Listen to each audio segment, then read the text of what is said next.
오늘은 음주운전 삼진 아웃의 경우에 선처 가능성을 높이는 최후의 방법에 대해서 설명드리겠습니다.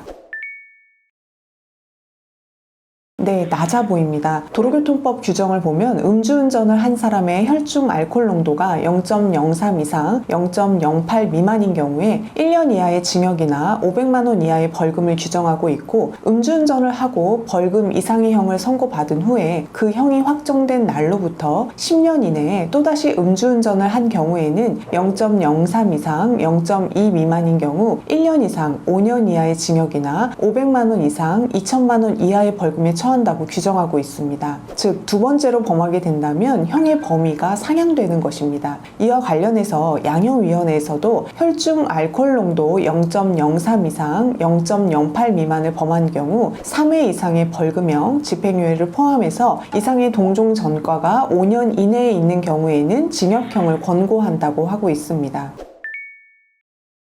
이를 알기 위해서는 먼저 양형위원회에서 정하고 있는 감경 요소들을 살펴봐야 하는데요. 범행 동기에 특히 참작할 만한 사유가 있는 경우, 운전으로 인한 도로교통상의 위험이 매우 낮은 경우, 진지한 반성이 있습니다. 범행 동기 관련해서는 가족이 위독하다는 등의 급박한 사정으로 부득이하게 운전을 한 경우 등이 있고, 도로교통상의 위험이 매우 낮은 경우란 대리운전으로 목적지 근처까지 이동했는데 주차를 위해 짧은 거리를 운전한 경우, 평행 주차 등으로 인해 다른 차량의 통행이 어려워져 이동 주차를 위해 짧은 거리를 운전한 경우 등이 해당됩니다. 제가 여러 차례 말씀드리지만 이런 것들은 주장만 있어서는 인정받기가 어렵고 관련 증거 자료들을 제출해야 합니다. 예를 들어 대리운전을 부른 통화나 문자 내역, 결제 내역, 가족이 병원에서 치료받은 내역 등입니다.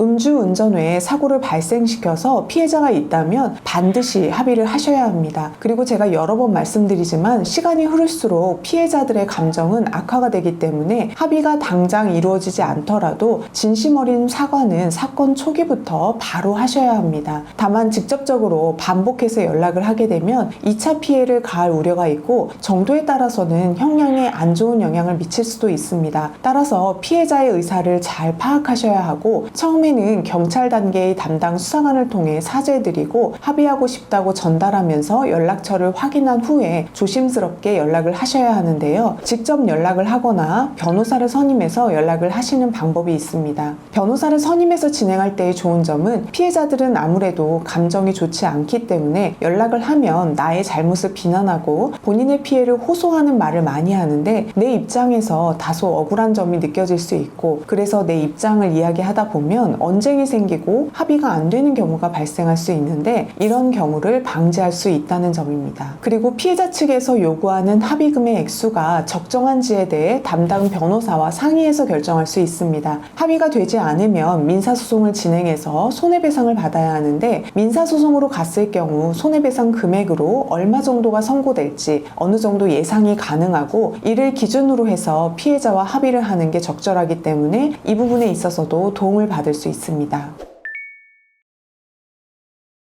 세 번째라고 하여도 포기하면 안 됩니다. 다른 사건과의 형평성을 고려해서 선고를 내리지만 그래도 그 안에서 다소간의 차이는 발생하기 때문에 변호사와 나의 상황에 대해 자세하게 이야기 나누면서 법원에 호소할 수 있는 양형 사유들을 찾아내고 이를 잘 정리하여 제출한다면 그렇게 하지 않았을 경우보다 감경받을 수 있습니다. 또한 합의를 하여야 할 경우에도 앞에서 말씀드린 바와 같은 도움들을 받을 수 있고, 수사기관에 조사를 받으러 갈 때에도 심리적으로 안정된 상태에서 조사를 받을 수 있으며, 혹시 잘못된 진술이 있다면 변호사와 함께 조서를 검토하면서 정정할 수 있습니다. 선임이 망설여진다면 상담이라도 받아보시는 것을 추천드립니다. 오늘 음주운전 관련해서 설명을 드렸는데요. 이와 관련해서 도움이 필요하시면 상담 전화로 문의 주세요.